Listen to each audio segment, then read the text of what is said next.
Halo teman-teman sekalian, kita akan belajar SAR, tepatnya adalah spasial autoregressive model ya, spasial. Ya, teman-teman sebelumnya sudah belajar pada materi sebelum UTS tentang konsep-konsep spasial analisis. Nah, kemudian analisis selanjutannya adalah melakukan pemodelan setelah kita melakukan yang analisis spasial dalam bentuk univariat dan juga mungkin bivariat. Dan yang kemudian lanjutannya adalah membuat pemodelan spasial autoregresif. Jadi kalau dalam spasial analisis itu ada banyak sekali jenis-jenis analisis, ya sama seperti analisis non spasial juga ya. Hanya pada setiap analisis itu kemudian di apa lokasi menjadi bermakna ya di dalam spasial analisis itu yang membedakan sehingga adanya matriks bobot spasial, pembobotan spasial ya yang membuat apa yang membedakan antara spasial analisis dan non spasial analisis. Ya, kalau teman-teman masih ingat kalau kita belajar regresi biasa atau regresi klasik ya, kita kan kalau melakukan analisis itu selalu melakukan uji asumsi di awalnya. Ya, kalau melakukan multivariat analisis, kita pakai Hale-Gauss di mana ada dua yang salah duanya ada dua yang harus kita uji, yaitu asumsi homoscedasticity dan juga independensi. Nah, homoscedasticity ini adalah varian nilai variabel Y sama untuk semua nilai variabel X. Jadi berapapun besarnya nilai X, jika diamati nilai Y-nya dan dihitung deviasi standarnya relatif sama. Nah, itu kalau itu pengertian homoscedasticity yang asumsinya ini harus dipenuhi saat melakukan regresi linear klasik ya. Kemudian ada juga independensi, asumsi independensi di mana keadaan di mana masing-masing nilai Y bebas satu sama lain dan nilai setiap Y independen satu dengan yang lain. Ya. Nah, bagaimana kalau kedua ini tidak dipenuhi, apa yang terjadi misalnya ya? Nah, misalnya asumsi homoscedasticity tidak terpenuhi, bahwa ternyata nilai varian nilai Y tidak sama untuk semua nilai variabel X atau dia heterogen gitu ya. Heteroscedasticity lawan dari homoscedasticity. Maka kalau homoscedasticity ini tidak terpenuhi, kita dapat melakukan spatial analysis atau yang disebut dengan geographically weighted regression ya. Nah, bagaimana kalau independensi tidak terpenuhi? Wah, datanya nggak independen variabel Y-nya. Maka yang dapat mengcounternya adalah dengan melakukan spatial dependence analysis, di mana spatial dependence analysis ini terdiri dari tiga, yaitu spatial lag model atau SAR, kemudian spatial error model atau SEM, dan kemudian higher order model, ya level yang lebih tinggi lagi. Kemudian, nah ini dia. Jadi kalau asumsi Hale-Gauss tidak terpenuhi homoscedasticity, artinya kan datanya atau variabel Y-nya itu terjadi heteroscedasticity. Asumsi homoscedasticity tidak terpenuhi, maka itu kita bisa melakukan spatial analisis. Kemudian kalau independensi tidak terpenuhi, juga kita bisa melakukan spatial analisis untuk lanjutan analisisnya. Jadi ada dua spatial analisis ini pengklasifikasiannya, yaitu spatial dependence analysis dan kemudian spatial heterogeneity.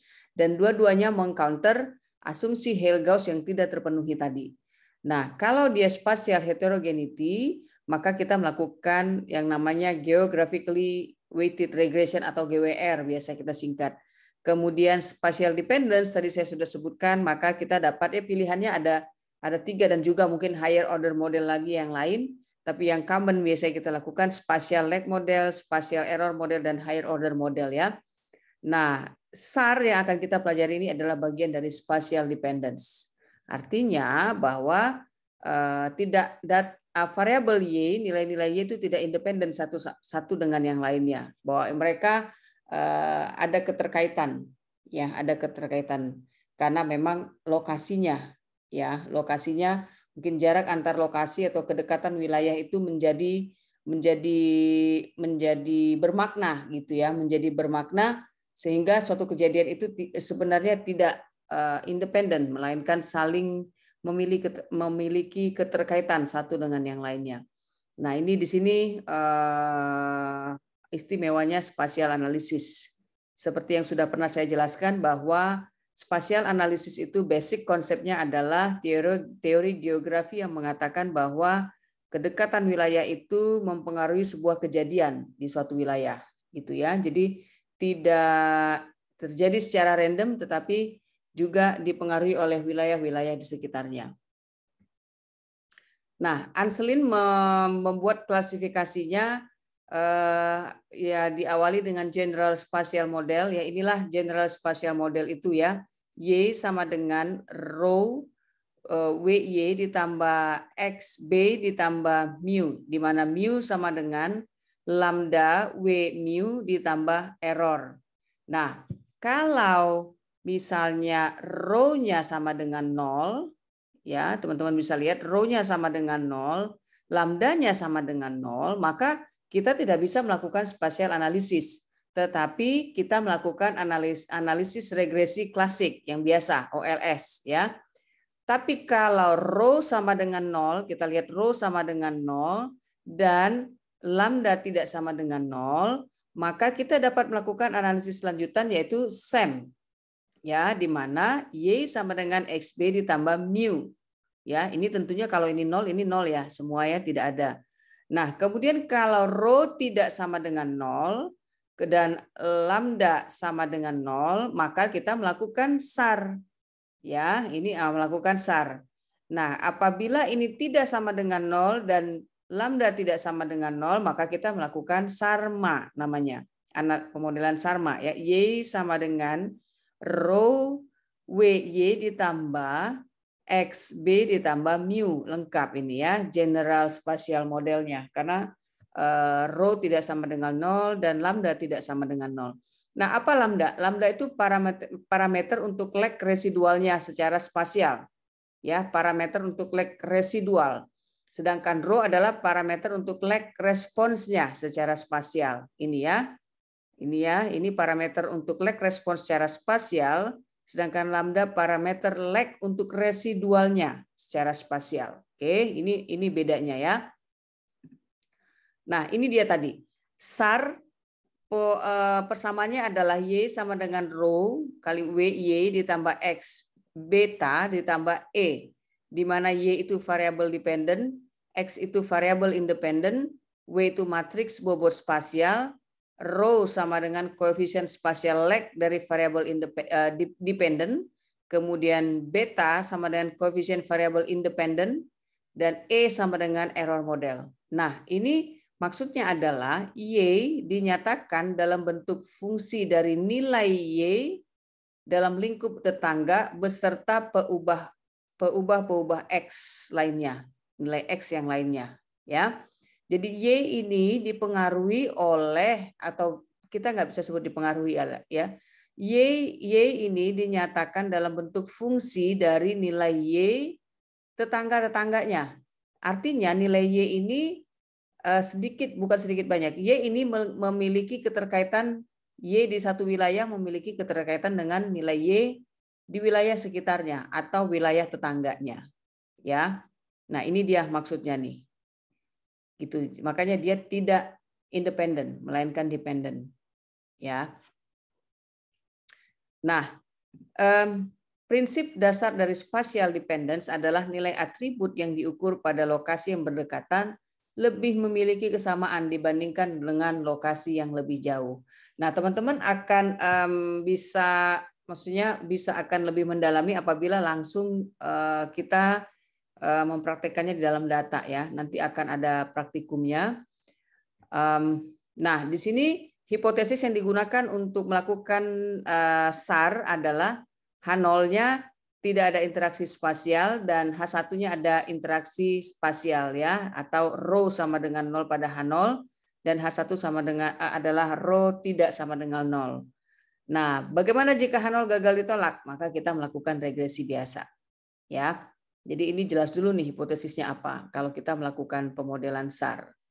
Nah, apa yang kita dapat melakukan analisis SAR ini dengan menggunakan beberapa perangkat lunak ya, seperti Geoda, R, dan mungkin juga ArcGIS sudah bisa digunakan, sepertinya sudah bisa, gitu ya. Jadi ini ya tidak kita hitung secara manual, tetapi bisa dengan software. Yang penting kita tahu konsepnya seperti apa dan maknanya seperti apa ya. Nah, ini beberapa tahapan melakukan SAR. Yang pertama memang kita harus melakukan pemodelan dengan menggunakan regresi linear klasik. Jadi teman-teman bayangkan dulu kita ada data nih, satu set data, kita melakukan multivariate analisis. Nah, itu yang pertama kita lakukan yaitu melakukan uji regresi linear klasiknya dulu dan melihat uji asumsi normalitas residual. Jadi ada beberapa ya. Tadi kan Hell-Gauss tadi ya. Nah, ini kali ini kalau kita lihat di awal, coba kita lihat di awal. Nah, ini kan Hell-Gauss ya. Untuk regresi linear klasik, maka untuk melakukan SAR ada beberapa asumsi yang harus dipenuhi yang kita harus lakukan. Yang pertama, asumsi normalitas residual, kemudian independensinya, multikolinearitasnya, dan homoscedasticity-nya. Ya, jadi lalu kemudian setelah ini terpenuhi, maka kita melakukan uji korelasi autokorelasi spasial secara global. Ada atau tidaknya autokorelasi akan dilihat berdasarkan nilai indeks Moran. Nah, hipotesisnya adalah tidak terdapat autokorelasi spasial atau I sama dengan 0, dan H1-nya adalah terdapat autokorelasi spasial atau I tidak sama dengan 0. Nah, sedangkan uji SAR sendiri dapat dilakukan dengan asumsi yang tadi ya, H0-nya sama dengan adalah rho sama dengan 0, H1 rho tidak sama dengan 0. Nah, kemudian kita setelah tadi kan pertama kita sudah keluarkan nih regresi linear klasik, lalu kita sudah keluarkan SAR, maka kita akan membandingkan nilai AIC antara model regresi linear klasik dan SAR. Nah, nilai AIC ini adalah kalau nilai positif itu nilai positif lebih kecil menunjukkan parsimoni lebih baik. Jadi nilai AIC mana yang lebih kecil itu modelnya lebih parsimoni dan lebih baik. Nah, nilai AIC ini digunakan untuk membandingkan antar model ya. Jadi ini biasa kalau teman-teman biasa melakukan pemodelan statistik itu kita biasa pakai untuk yang mana yang paling fit gitu ya, model yang paling fit dengan datanya. Salah satunya kita gunakan nilai AIC. Kalau teman-teman menggunakan structural equation model, itu juga ada beberapa nilai indikator atau parameter untuk membandingkan model mana sih yang lebih fit gitu ya. Nah, itu ada beberapa jenis yang dipakai. Nah, kalau di spasial kita memakai nilai AIC. Nah, uji asumsi atau normalitas itu uji normalitas residual ya. Kita menggunakan Anderson-Darling. Nah, ini kemudian H0-nya adalah distribusi residualnya mengikuti kurva distribusi normal, sedangkan H1-nya distribusi residualnya tidak mengikuti kurva distribusi normal. Jadi ini residual ya, semua yang kita kutak-katik dari tadi ya, bukan nilai Y-nya gitu, tetapi nilai residual dari Y ya. Nah, kemudian ada uji asumsi independensi.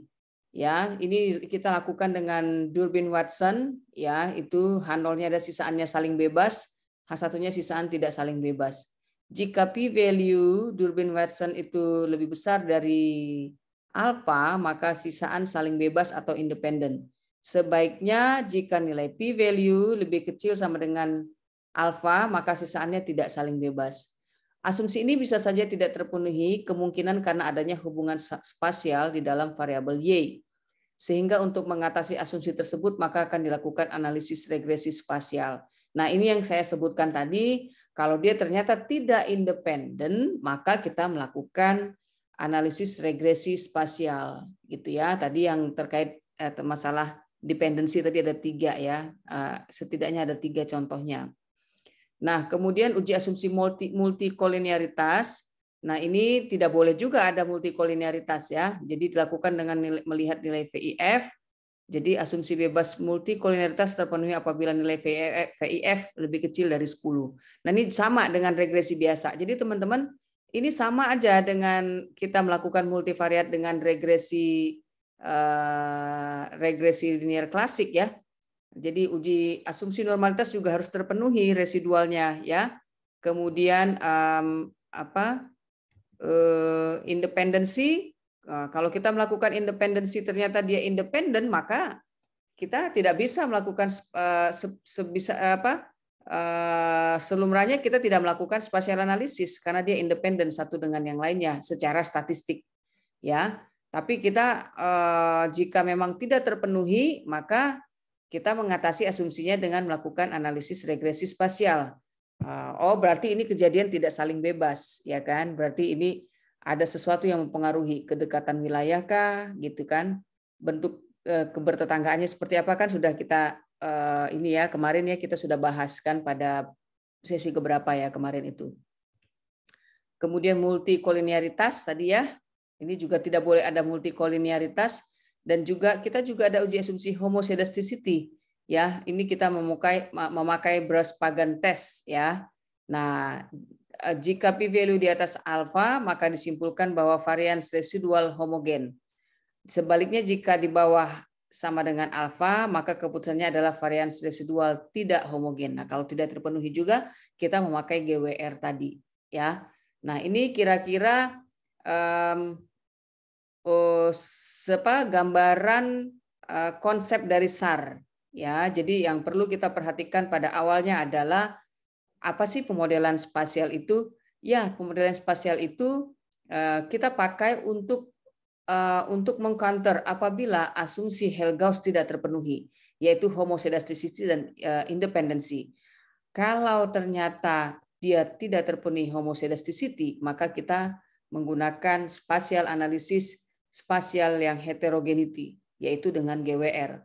Kalau dia ternyata tidak terpenuhi asumsi independensinya, di mana keadaan masing-masing nilai Y tidak bebas satu dengan yang lainnya, maka kita melakukan analisis spatial dependence. Tinggal kita memilih yang mana, apakah rho-nya yang sama dengan 0 atau tidak sama dengan 0 atau lambdanya tidak sama dengan atau lambda sama dengan 0 ya. Maka dari situ kita akan tahu bahwa apakah kita melakukan SAR, apakah SEM gitu ya. Nah, untuk minggu depan kan nanti Ibu Tia akan memberikan tentang SEM ya, gambaran tentang SEM atau GWR kalau tidak salah GWR. Nah, ini penjelasan singkat dari slide kita. Jika ada pertanyaan boleh mengajukan di dalam komen-komen ya. Terima kasih. Sampai bertemu di sesi selanjutnya.